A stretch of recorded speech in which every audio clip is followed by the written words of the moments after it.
If you're in your 20s and you are ready to skip the feeling broke phase and move straight to ballin', then here are the surefire steps that you need to take to set you up for a lifetime of financial success. Brought to you by me.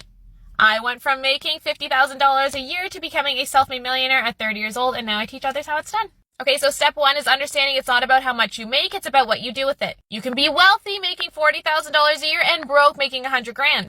Check out this example. Let's say Sally makes $40,000 a year and she invests $6,000 into a Roth or a TFSA, starting at the age of 25. In comparison, let's look at Lori. Lori makes $100,000 a year. She spends a lot on shopping, going out. She's living the it girl life. Lori looks rich, but she actually isn't building any wealth because she's spending all her money. Sally retires with $2.7 million in the bank, $2.5 million of that being free money. Lori has a net worth of zero. Money in means nothing if you don't learn how to put it to work for you. Which brings me to my second point, which is learn how to get your money working for you. I am not a millionaire today because I earned $1 million.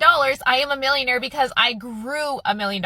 Big difference. With my first investment, I turned $15,000 into $150,000 through flipping a property. Because here's the thing, if you always trade your time for money or your hours for dollars, there will always be a limit to how much you can make. Next step is step 3. We are going to set up your financial foundation. You gotta pay off that debt, save up that emergency fund, and increase your financial literacy. Now, the way I teach investing is with rule number 1 in mind, which is don't lose money. And a lot of times people lose money when they invest because they put themselves in precarious positions. They don't have their financial foundation set. They don't have an emergency fund. They have high interest debt. They actually haven't learned the mechanics to investing. So for step number 2 to work, which is the sexy step where your money makes you money, you gotta do step number 3, the unsexy stuff. That's where the magic happens. Step number 4, understand that money you save and invest in your 20s is worth twice as much as money you save and invest in your 30s due to compound interest. Enough said. The way the stock market works is you either put in more money or you give it more time. If you're in your 20s, you have the luxury of time. It means you can get rich with not a lot. The earlier you start, the easier it is. If you're ready to learn more, hit that plus and check our link in bio to get started.